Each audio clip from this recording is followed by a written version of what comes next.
All right. Welcome, everyone. Thank you all for joining us this afternoon. My name is Erin Gates, and I am a coordinator for the California State Parks Ports Distance Learning Program. And today we are really excited all of you are here.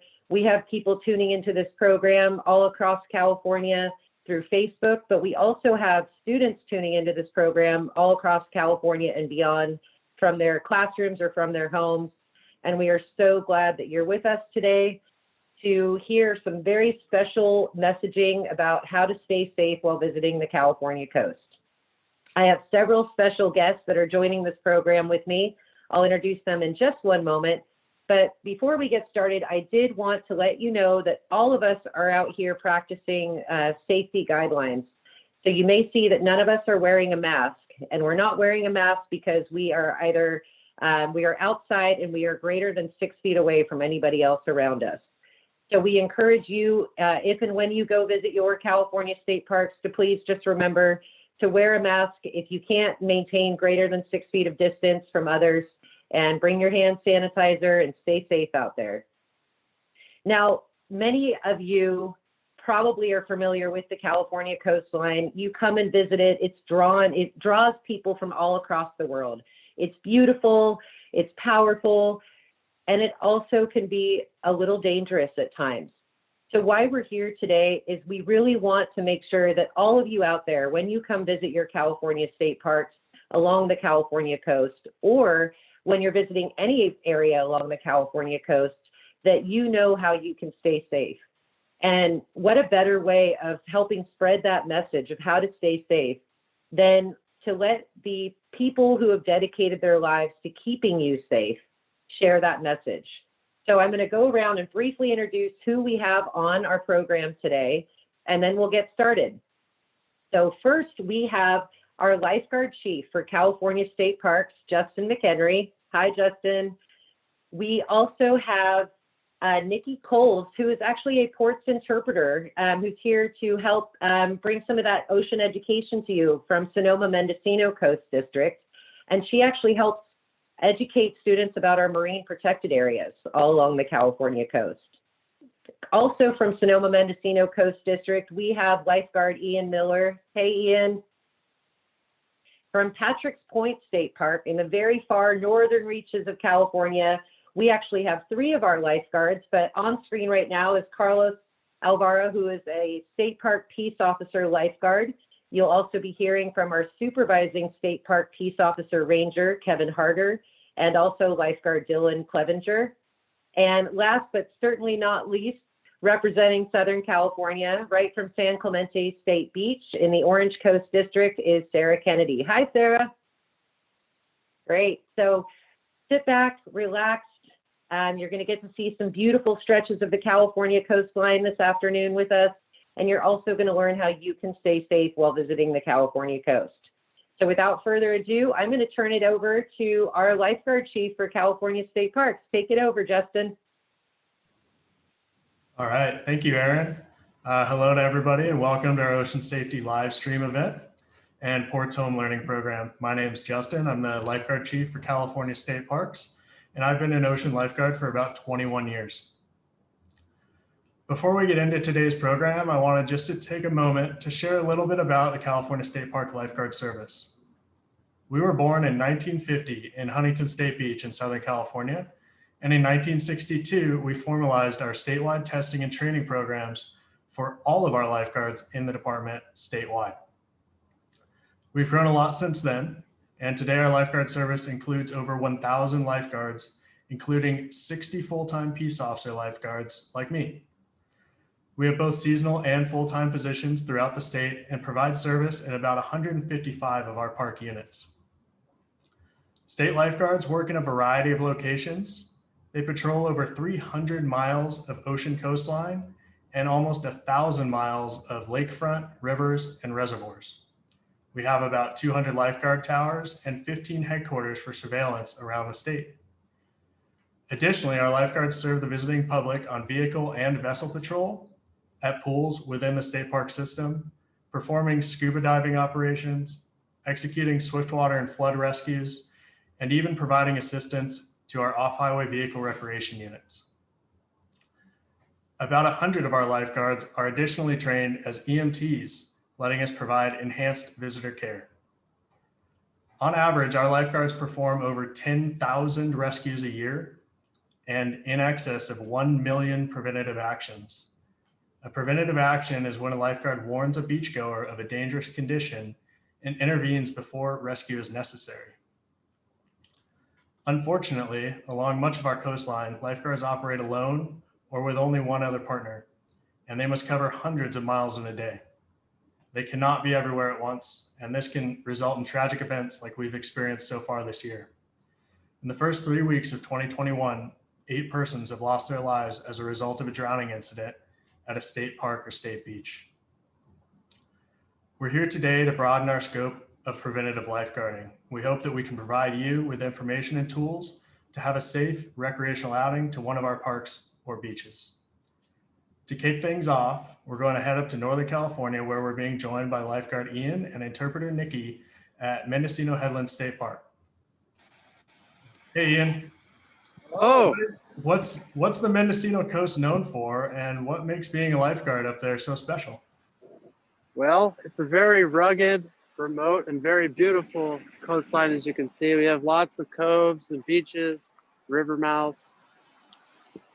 What's special about the Mendocino coast is it drops off fairly quickly. Just about 100 yards offshore right here, gets about 200, 300 feet deep, which means the ocean swells, there's nothing stopping them. They're coming right in with the full Pacific energy.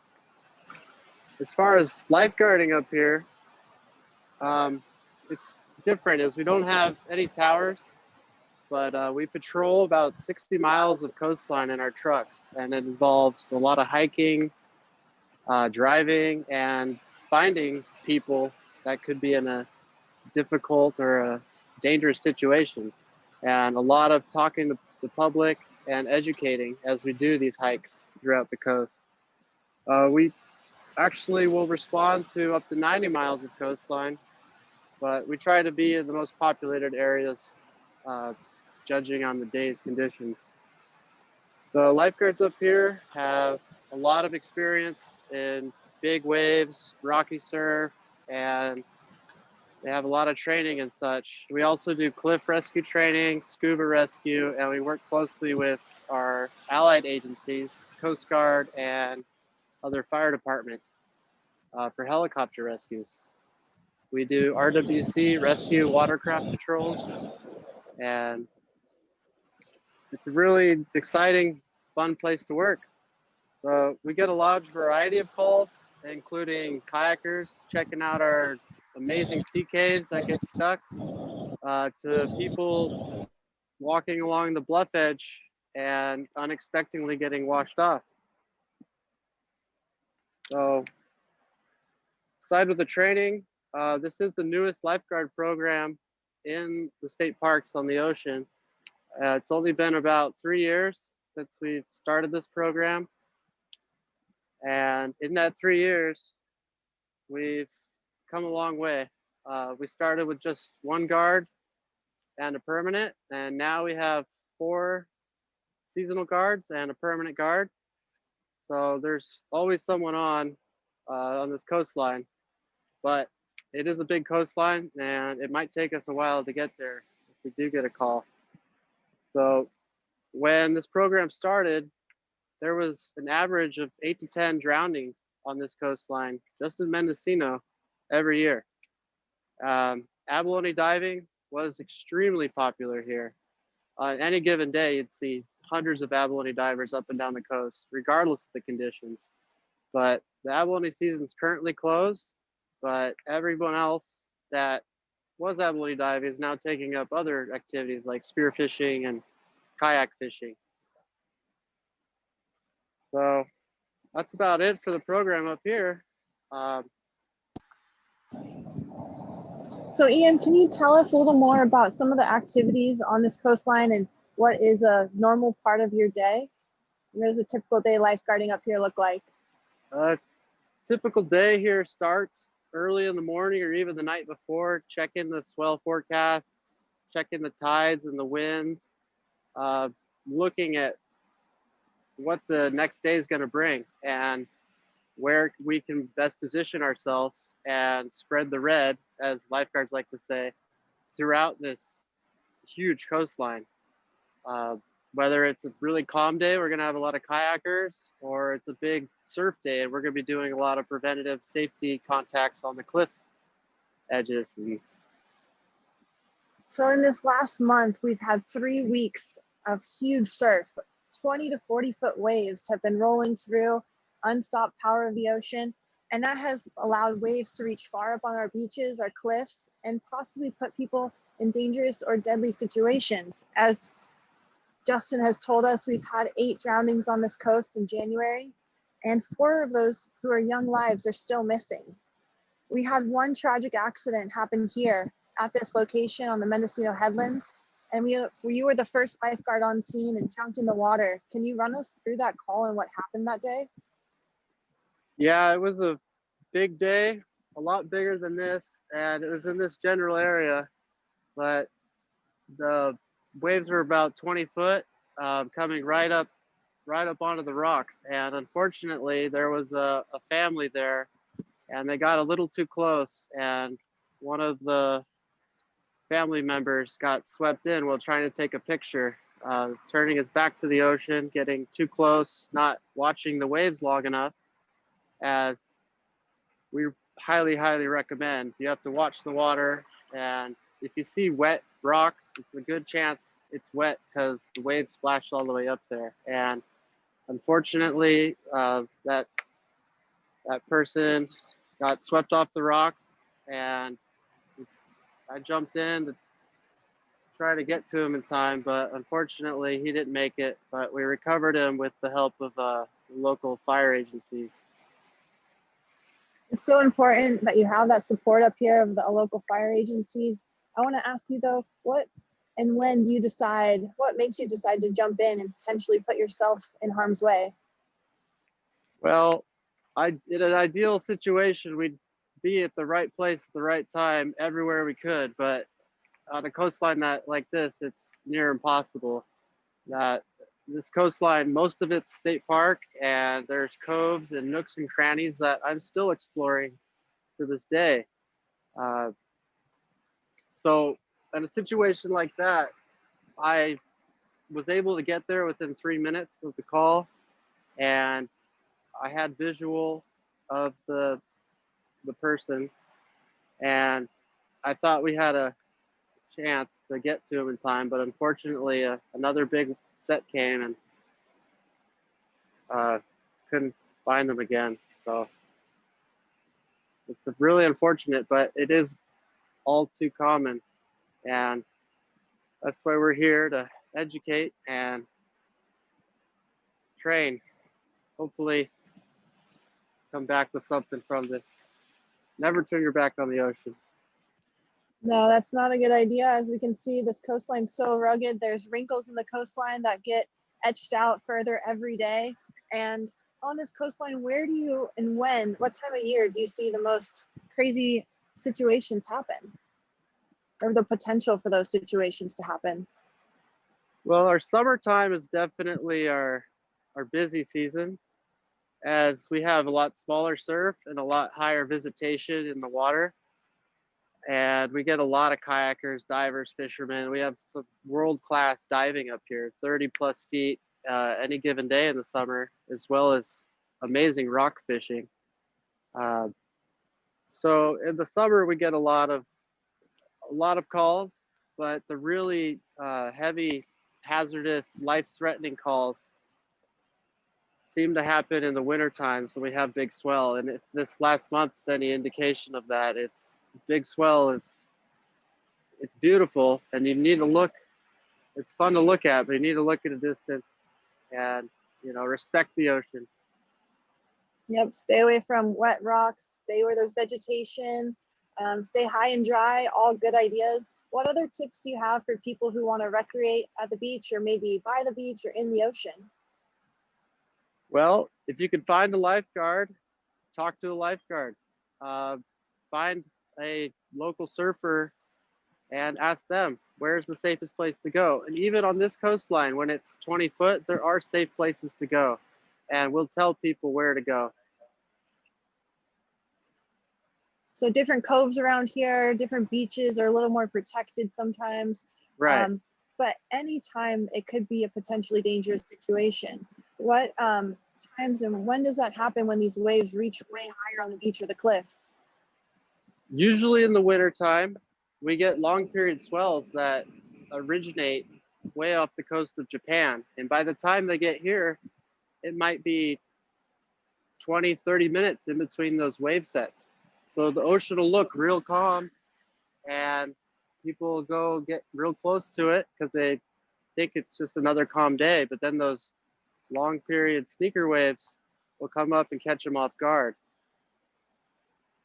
So Erin, if you want to play the video, this is a video of a sneaker wave north of here, and it just shows the power of the ocean, how far it can reach up the beach.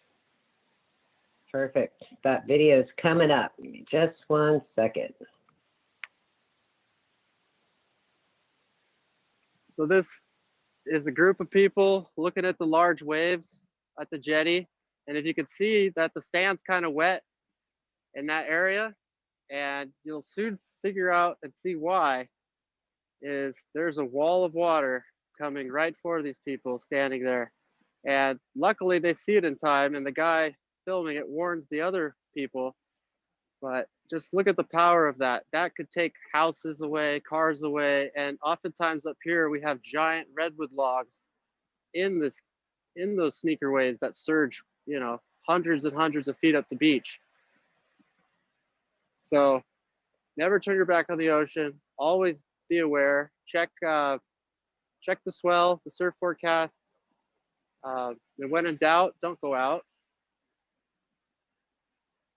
Always have eyes in the back of your head. So much important knowledge in all the things you just told us. We're going to learn a lot more coming up, going up to the North Coast in Humboldt, saying hello to some lifeguards up there. And one more thing, we do have a junior lifeguard program, and so do a lot of other beaches throughout the state. And if you're a young kid looking for a great summer camp, learn all about the ocean, how to stay safe and have fun, look up your local junior lifeguard program. We're starting ours this year on this coast, so up to North Coast. We were both junior guards when we were young. And that's how we learned about the ocean. Got started young and early. Awesome. Thanks, Nikki and Ian. It really is a beautiful but super challenging coastline up there. Thanks for taking a minute to share it with us. So we're going to go ahead and send things further up the coast to Patrick's Point, where we're being joined by Supervising Ranger Kevin, Peace Officer Lifeguard Carlos, and Lifeguard Dylan. Kevin, why don't you give us a little insight on what it's like being a peace officer and a ocean lifesaver up there in the North Coast Redwoods? All right, thank you, Justin. Again, my name is Kevin Harter. Work up here at Patrick's Point. I've been a rangering and lifeguarding for about 17 years now with state parks.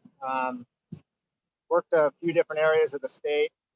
And back in 2009, I was able to get back up to Humboldt County, which is where I called home before I became a ranger. I always had a vision, having lived here long enough and being part of the aquatic community here, being a surfer, diver, fisherman. I always had a vision of bringing an aquatic safety program to this area. Definitely saw a need. If you're around here enough, you can see in the background, we have very, very similar conditions to what Lifeguard Ian Miller has down on the Mendocino coast. We're about 100 plus miles north of him. So working around the state, I came up with some ideas, transferred back up here in 2009. Was the only lifeguard on this coastline for 5 or 6 years, and trying to piece together how I was going to make this work. You know, we have a dangerous coastline, saw the need, saw the opportunity to try to develop something to get people more aware, educate the the folks of the community. And the way that happened was we started our very first junior lifeguard program up here back in 2016. That was an avenue to start training our own area youth about aquatic safety and education and this whole interface of the ocean and land. And it really snowballed into a very successful program. 6 years later now, this will be our 6th year of junior lifeguards. We have been able to develop our own lifeguard staff from that junior lifeguard program. So we're talking about 11, 12-year-old kids that started the program 5 or 6 years ago. We've worked with them every summer. We worked with these kids off season, and we're to the point now where we have actually graduated some of these folks into becoming actual lifeguards for us. And you know, they're helping to spread the education and the knowledge and the safety that we're trying to message here. And they're even out there making rescues. We've had junior lifeguards make rescues over the last year, actually saving people's lives. Some of our new 17, 18-year-old lifeguards have been involved in some heavy calls, making rescues. So really we're a grassroots effort here that has kind of snowballed into this program that we got on our coastline now that's taken off, and we're fostering it, and the community is really behind it. And so we're fostering this era of aquatic safety in a very aquatic minded community. So we're pretty proud of what we've got going on here. And as far as our, as what we have served up to us here on this coastline, it's very, very similar to what lifeguard Ian Miller was talking about. I'm not going to try to repeat everything he said, but it's a very similar coastline, and heavy surf during the wintertime, cold, rocky. We don't mean to scare people, but it's downright dangerous. And there's a proper way to recreate, enjoy our coastline, and that's the message that we're trying to share. Erin, did you have anything for me? Questions? Yeah, thanks, Kevin. Mm-hmm. I have a video clip actually of a rescue you were involved in that really does help to demonstrate the conditions that you can find, especially along the California coastline during winter months. And Okay. I'll go ahead and screen sharing, and maybe you could just provide a little narrative of what happened and how incidents like this could be avoided in the future. Sure. Okay, let me get this screen shared. And so these video clips that you are seeing do demonstrate some harrowing rescues. So be aware of that. But this particular video has been shot from a Coast Guard helicopter. So go ahead, Kevin. This particular video highlights there's many variables about water safety on our coastline. This particular video kind of demonstrates a couple different variables, and that is it was influenced by high tides and more specific king tides.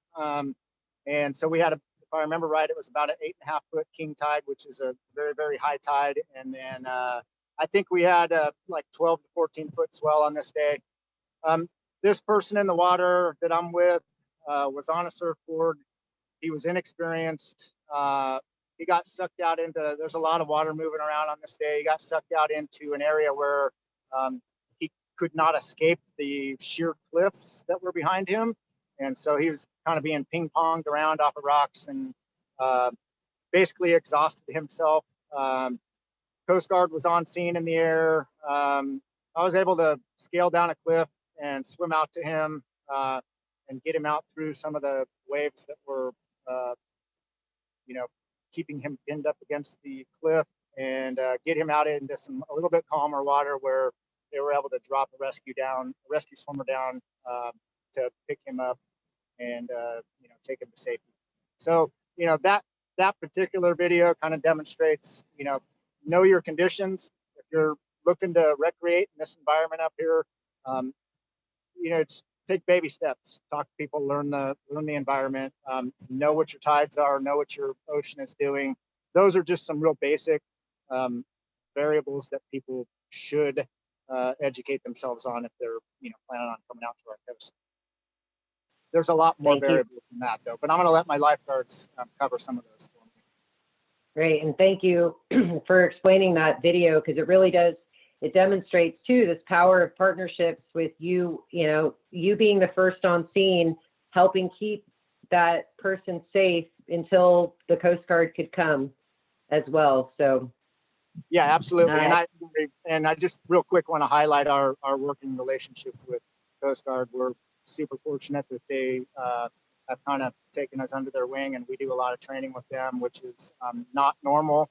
They're a military operation, and so we're fortunate to be able to train with them, during the summertime a couple times a month, and then we're able to pull off a rescue like that, fairly seamlessly because of the training we do. I think that that person was very glad that you happened to be on the cliff that day to be able to scale down the cliff. He was pretty tough it out. Yeah, he was happy. Well, thank you very much, Kevin. And I believe we're going to hear from State Park Peace Officer Lifeguard Carlos next. Is that right? Yes, ma'am. Thank you. Great. Thank you. Hi, Erin. Hey, Carlos. How's the conditions looking behind you today? It's pretty rough. If I didn't know what was I doing, I wouldn't want to be out there. So tell us a little bit more about your role as a State Park Peace Officer Lifeguard. And I know that you've had experience not just along the coast, but you've also had some experience with our inland waters as well. Yeah, I came from a reservoir in Southern California called Silverwood. But I'm the first peace officer lifeguard up here. I'm pretty new to the area. I came up here because I wanted to challenge myself, try out a new environment. A coastline that produces 20 to 30 waves is a good challenge. And I knew that the need is here. I've been talking with Kevin for a long time, and he said we need to grow this program and the public needs our help. So I wanted to go where my skills and training that the state has given me over the years, my days of being a seasonal, would be better used. And it's been an interesting journey so far, experiencing a record-breaking winter of large surf. But I came from a reservoir, and as reservoirs can be equally as terrifying, mostly because people think they're fine because there's no surf and it's not scary looking, but we still get conditions, and you're actually less buoyant in freshwater. You float better in the sea. The salinity helps you float, and if you have a wetsuit, it's basically like having on a life jacket. But if you're in freshwater, you're heavier, and people sink pretty easily, and they tend to either be consuming alcohol or are just not as experienced at the lake. And just in my 2 short years at Silverwood, we had several drownings, none in lifeguarded water. They're always out in secluded areas, but people definitely got into trouble, and we were always there to get them out, but we were usually too late. So I wanted to touch on a few things. Ian Miller, lifeguard, Ian Miller brought up the topic of sneaker waves. A sneaker wave is a large wave that can strike without warning. Usually comes in a set. Surfers refer to them as that word. Sometimes they get called rogue waves. And this is when people here on these coastlines with rocks and small beaches get into trouble.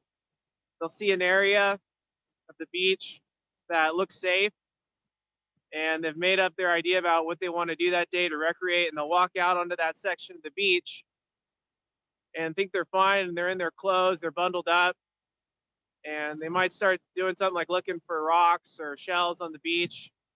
Here we have agates. People like to look for those. And then all of a sudden, a huge wall of water will come in, and will swipe them off their feet, and it catches them by surprise, and they're in their clothes, and the surf's pumping. They're going to get into trouble. So on that note, Erin, maybe you could show a video that kind of breaks down this concept.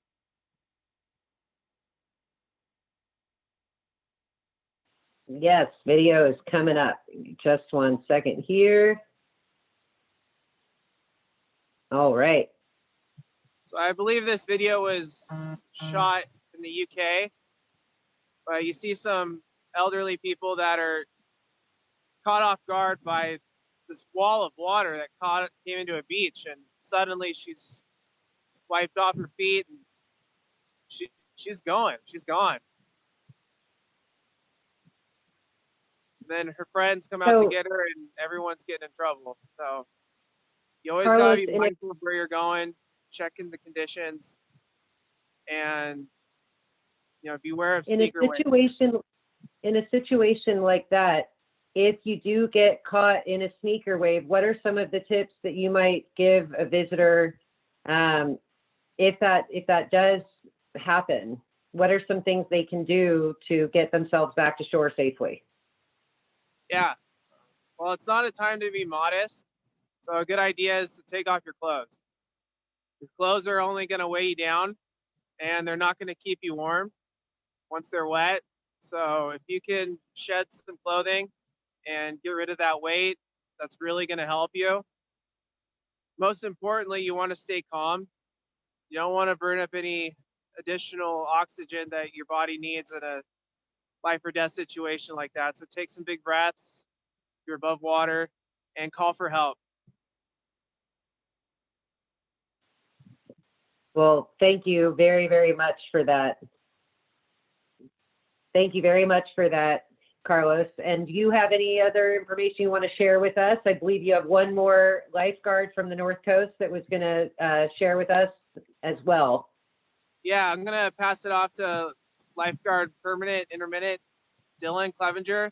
And he's got a little more experience on this coast than I do. And he's going to have a lot of good tips on safety and about the North Coast for you. Great. Welcome to the coast. And thanks for your service inland too.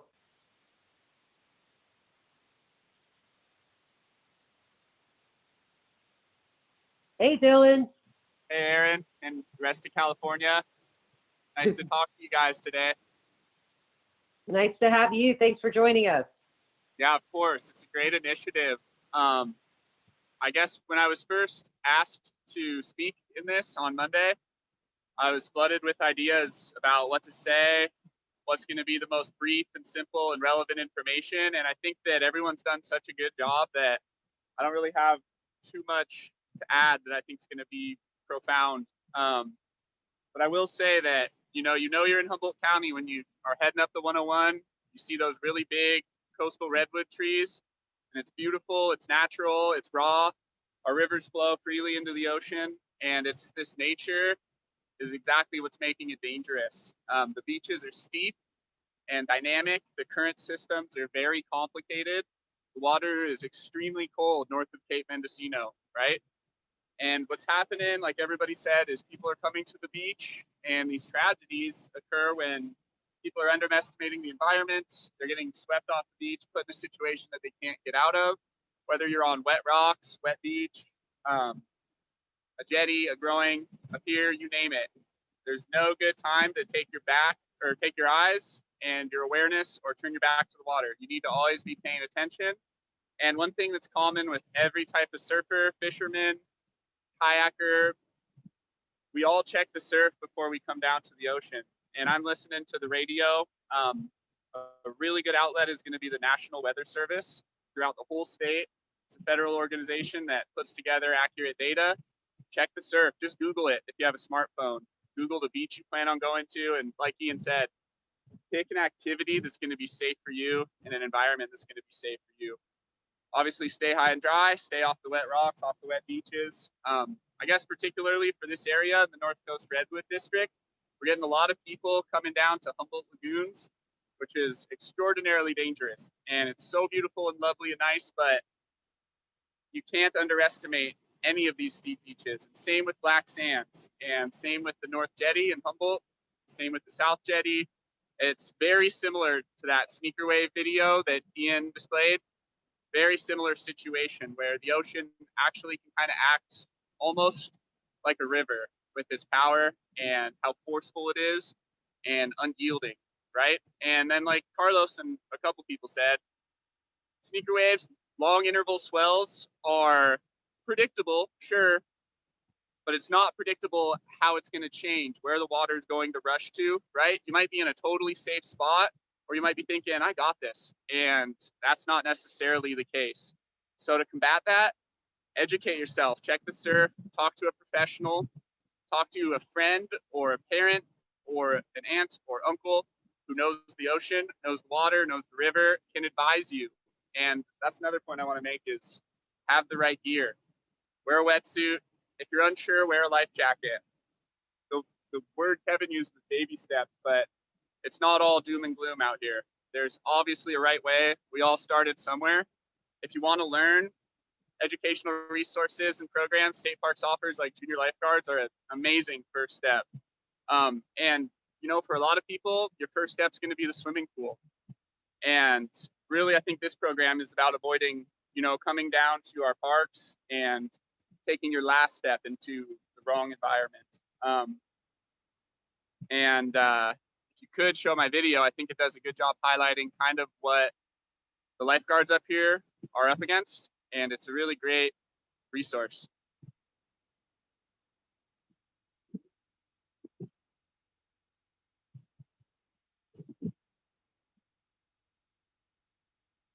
Advertisement.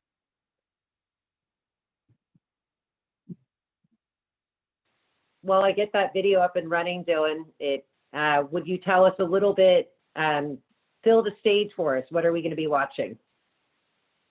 So this is a video that a lot of people might have already seen. It's a dear friend of mine from Sonoma Coast, where I worked before, a couple of miles south. Aaron Pendergraph, a veteran North Coast lifeguard, making a pretty extraordinary rescue where everybody lived. This is a happy story. And it's just one of the higher quality videos I've seen of what I think a realistic situation is here. And, you know, kind of like probably what like Ian went through or Kevin went through, where you're going to end up, you know, going to help somebody who's all but condemned themselves because they stepped out on the beach at the wrong time. And here you see, here's a big wave. That's a very big wave. And really pay attention to this part. We don't need to watch the whole video, but these waves are breaking in the shore pound zone, no more than 25, 30 yards off the shore, right? So that's a lot of power that has nowhere to go. It hits the sand and just detonates up the beach. That's what we're up against. You get north of San Francisco, and that kind of thing is a real big part of our lifeguard style. And same with what has also been highlighted, you know, working with the helicopters just becomes huge in your partnership and your training and trusting each other. And you're getting into a pretty heavy situation when your backup as a lifeguard is the U.S. military or the Coast Guard. So keep that in mind. Is obviously this is some serious messaging, and I don't want to portray the wrong idea. It's so beautiful out here, and in times like these, I would rather see kids come out to a park, walk around, hike, get some fresh air than stay at home and play video games. I think parks are amazing, and I think State Parks is a noble organization. I think that, you know, programs like this that you guys put on are highlighting some of our best strengths as far as education. And somebody can watch this. It's just, you know, knowledge. Knowledge is huge. In an environment like this, nobody's stronger than the wind and ocean force up here. You got to be smart. You got to educate yourself, and I think that's your best weapon. Wonderful. Thank you so much, Dylan. All of your crew, you know, great messages. Know before you go, check your conditions, know your own abilities, and start with the basics, and then bring your knowledge level up over time. And, you know, being involved in our junior guard program is just one of the many ways that you can do that. So really appreciate your time and your service. And I think I'm throwing it back to you, Chief McHenry. One more on that is I would like to say that we do have an amazing seasonal staff here. I think we have 11 guards on staff now, and they're awesome. Some of them are local, some of them aren't, but just wanted to throw that out there since I hadn't mentioned it. We're stoked. We couldn't do without them. They're the backbone of this whole thing. Awesome. Thank you, Dylan and crew up at North Coast Redwoods and Patrick Point. Those videos really do a great job of illustrating the raw power of the ocean, especially on the North Coast. So for a few more ocean safety tips, we're going to come all the way back down to San Clemente State Beach in Southern California, where we're going to be joined by Peace Officer Lifeguard Sarah. Hey, Sarah, how are the conditions today at San Clemente? Hi, and welcome to San Clemente. Yeah, the conditions are a little different here in San Clemente. As you can tell, it's a lot less rough and less dramatic than Northern California, but it doesn't make it any less dangerous.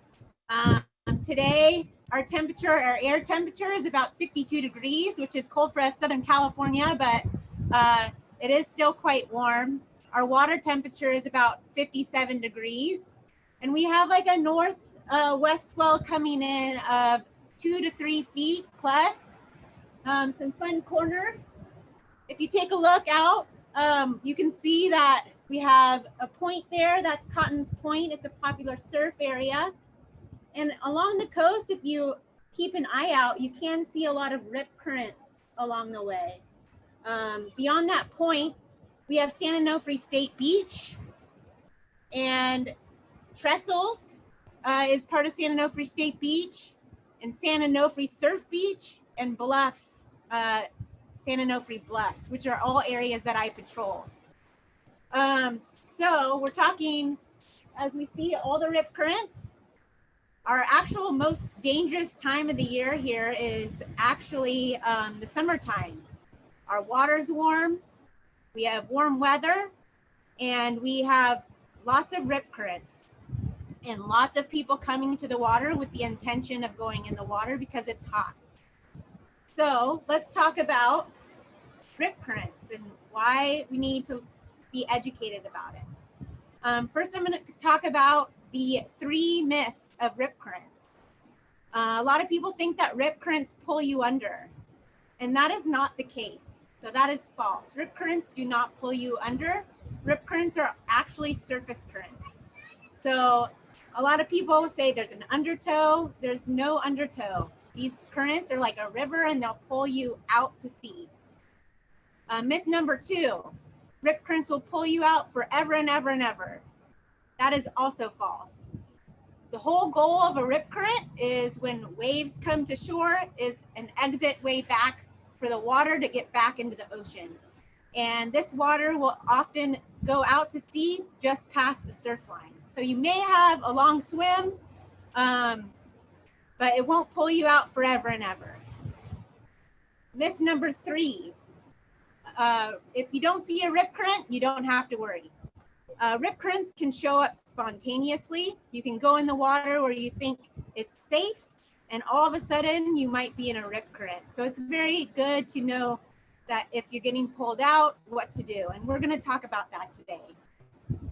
The most important thing about coming to the beach is learning how to spot a rip current. So when you're looking out in the water, you want to look for a brownish or discolored water. Often there'll be foam in the water and it'll be pulling out to sea. It might look like a big mushroom out in the water. And also you can look for a spot that there might not be any waves or less waves. So Erin, can you pull up that video? This video was taken on July 3rd of 2020. And we had big south swell with big waves. And there's a rip current right there. And we're scanning along and, oh, there's another one. And as you look down the beach, you can see several rip currents. Those rip currents went about 100 to 200 yards out. And it's important to know that you might think you're entering the water in a safe area, but there are rip currents all along the beach. So with the currents going from south to north, you may get pushed into a rip current. So we know what rip currents look like. Let's talk about how rip currents form. Why does this happen? This is a natural phenomena, and rip currents occur all along the beach here and in any ocean that has waves. So rip currents are caused by waves. What happens is, as you can see behind me, the waves are pushing along to the shore, to the beach, and this water needs to find a way to escape back into the ocean. So the water will find a deep section, and in that deep section, waves aren't going to break as much, and this water will push out to sea. So without waves, there would be no rip currents. So if you go to a lake, there are no rip currents. But you don't need the biggest conditions for rip currents to occur. It could be 1 foot waves, 2 foot waves, and rip currents can occur at any place there are waves. So we know how to spot a rip current. We know why they happen now. Where they happen, they can come any way along the beach. Oftentimes you can find them along piers or jetties, or even along bluffs or points in the water. It'll find any deep portion so that the water can escape back into sea. And these currents can travel up to 5 miles per hour, which is faster than the fastest Olympic swimmer. So those currents travel quickly, and we know that even the fastest Olympic swimmer may not be able to swim against the rip current. So you're at the beach and you find yourself in the rip current. What can you do? The first thing, let's see a picture of this. So Erin, can you pull up that picture?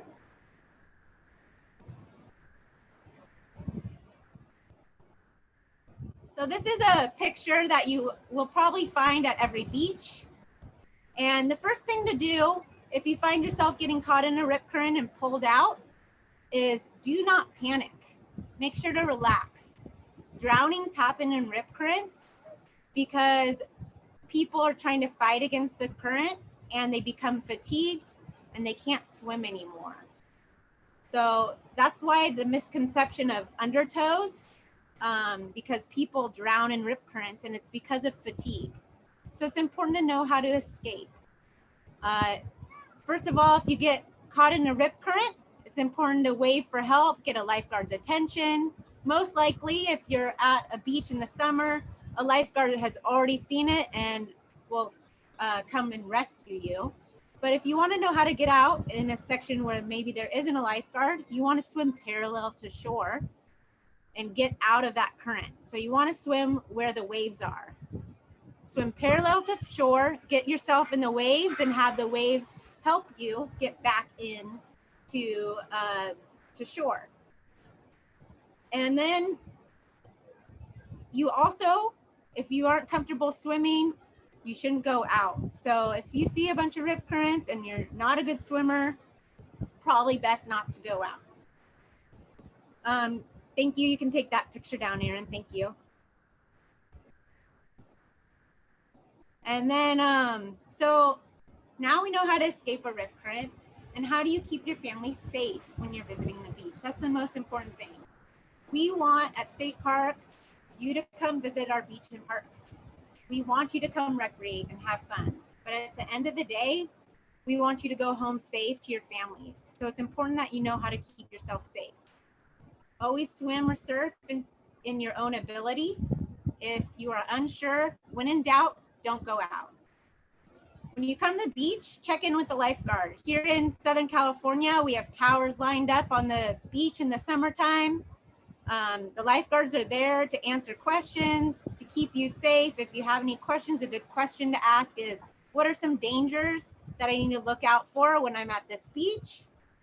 There are also lifeguards on trucks, and we are there to keep you safe. Never swim alone. Make sure you're always there with a buddy. You don't ever want to swim alone. A great thing to know is also swim with fins. Like they said, in cold weather, have a wetsuit on. It helps you keep buoyant. And also have a boogie board with you. If you get caught in a rip current and you get tired, you can always lay on that boogie board and keep yourself afloat. The last thing you want to do if you find yourself getting caught in a rip current is ditch the boogie board, because that thing keeps you afloat. We see you going out to sea, we'll go get you. And then learn how to swim. Like Dylan said, there's pools everywhere across the nation. Get yourself and your family comfortable in the water, learn how to swim. That could save a life. And like they said up in North Coast and Mendocino, you can find junior lifeguards anywhere along our coast, from down south in San Diego all the way up to the North Coast. We have junior lifeguard programs, and we also have programs in lakes and reservoirs. There are aquatic safety programs to keep you safe, and it's important. I went to junior lifeguards. I think everyone here also went to junior lifeguards. You could get a career being a lifeguard. You fall in love with the ocean. This is what I love to do. And it's important to get that. If you're going to spend time, get yourself in a junior lifeguard program. And if you see someone in trouble, don't go after them. Call 911. If you go out in the water, you could become a victim yourself. So again, if you come down to San Clemente State Beach, make sure to find me and say hi. And we're here to keep you safe. And yeah, so thank you for joining us. And back to Justin. Awesome. Hey, and Justin, there was a question that came in from the audience. Would you be okay if we asked one of these questions that came in? Sure, we'll give it a shot. All right, so I'm going to make it back on gallery view so everyone can see. I just thought this question was really relevant. So there's a few. What's the time limit roughly that someone can be in the cold NorCal waters? But it sounds like Southern California waters are pretty cold right now too, with 57 degrees. But how long can you be in the water before getting hypothermia? That's one question. And then the second question that I really did want to bring up is, what is the role of life jackets? And does it increase the chance of being saved if swept in? Do you have any anecdotes showing that having a life jacket can help? Sure, I'll take a first jump at those. Hypothermia is going to be a little variant depending on the actual build of the person, any equipment that they might have been wearing, such as a wetsuit.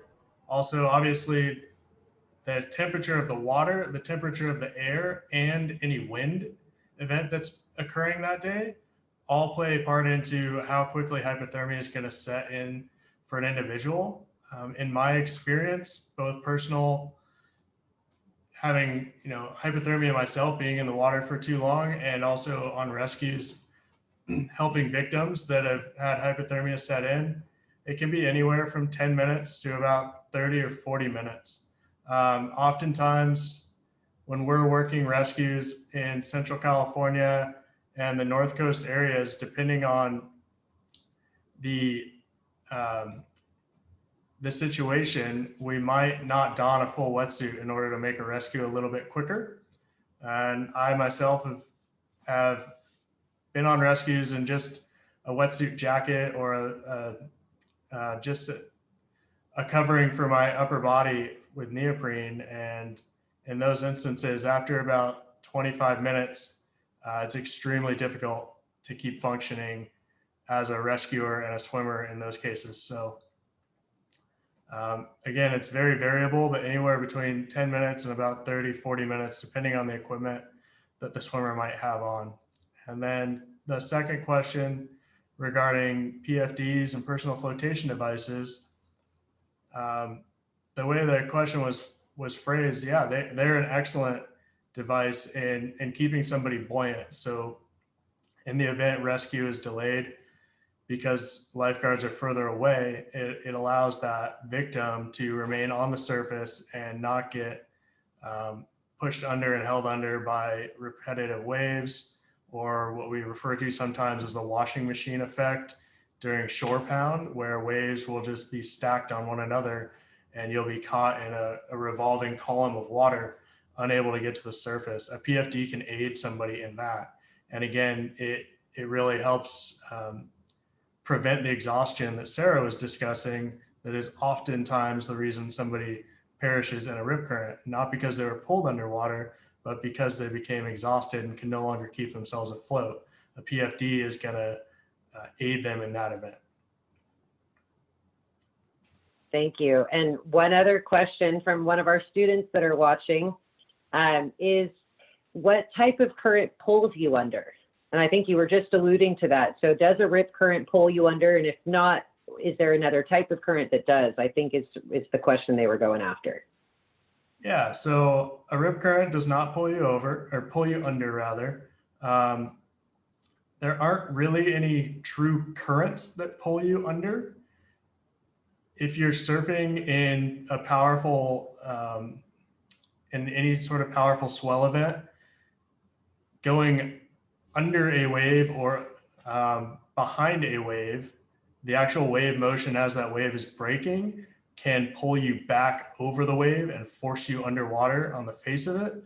That's a slightly different phenomenon than what is commonly misconstrued as a rip current being an undertow. So the undertow is definitely a misnomer as it applies to the ocean. And what we typically are dealing with are rip currents, and then any sort of breaking wave energy that's inferred on the swimmer that's out in the water.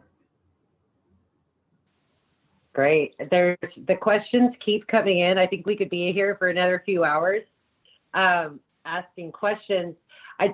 Before I turn it over back to you, Justin, I did just want all of you on this broadcast, all of you lifeguards out there, to know that you're getting quite a lot of love on the Facebook live stream. People are expressing their gratitude and their appreciation for all of you and all that you do. And if we aren't getting to all of your questions, just know that we will be going back over the comments on the Facebook Live, and we'll do our best to answer your questions after the fact. But one of the questions I just saw, Justin, or Chief McHenry, which I feel will be a perfect segue, is, are junior guard programs just for kids? Or how does an adult learn how to get a career with California State Parks as a lifeguard? Cool. Yeah, I'll try to build off that. So junior lifeguards are for 9 to 16-year-olds, and we go about 1 year early or a year later, depending on where in the state you are participating. The programs generally teach children about water safety, help develop life-saving skills, learn about the ecology of the beach environment. They learn oceanography. For our inland programs, they learn about the lake ecosystems and the surrounding watersheds, and a whole bunch of other fun topics. We're still obviously working our way through this pandemic and working with local health departments regarding COVID guidelines as they apply to day camps and in-person instruction for our junior lifeguard programs. So we plan on having several programs around the state run again this year. We were able to have a couple successful programs last year, but those details are still being hashed out at the department level. But how does an adult learn about the ocean environment? That's a great question. And I think there might not be a formal program like a junior lifeguard program, but definitely utilizing different surf forecasting web pages like Surfline, who's a proud partner with California State Parks, and hopping on the National Weather Service pages to learn about different forecasts and what's coming our way, coming to the coast is a great start. And then you can reach out and see if there's surf lessons available at a beach near you. That's an awesome way to get into the water with somebody that actually knows how to read waves and read ocean conditions and help you safely start interacting with the ocean. And if that's not available, try to get to a beach with lifeguard service, swim in front of a tower. And as all the lifeguards have mentioned today, just ask them for pointers, for advice. Invest in some good equipment that'll allow you to be more powerful in the ocean, such as swim fins, bodyboards or surfboards that provide you some flotation, but also allow you to recreate in a more advanced manner in the ocean.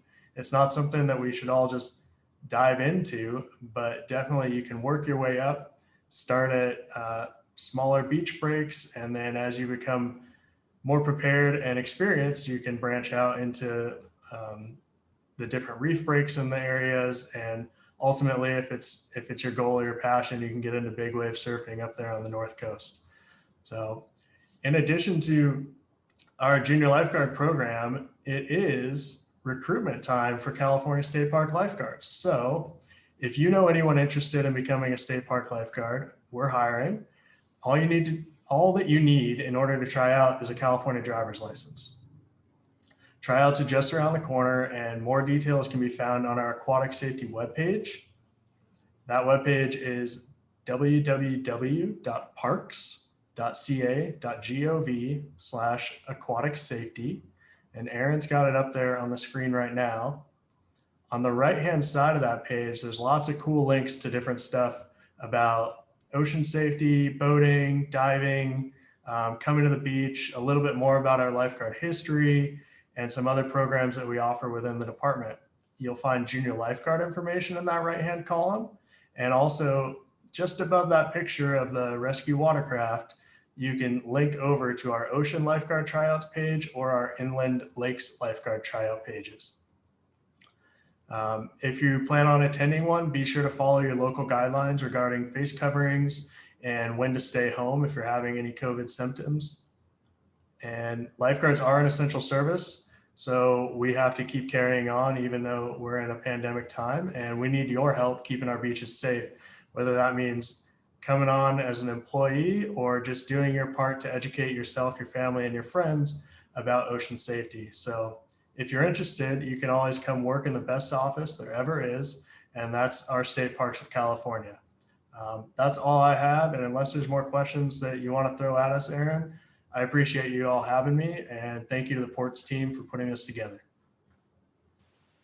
Thank you very much, Chief McHenry. And maybe we could have at least one representative from all of our locations stand back on camera and just take a moment to wave to our audience, both on Zoom via Ports Home Learning Programs and Facebook.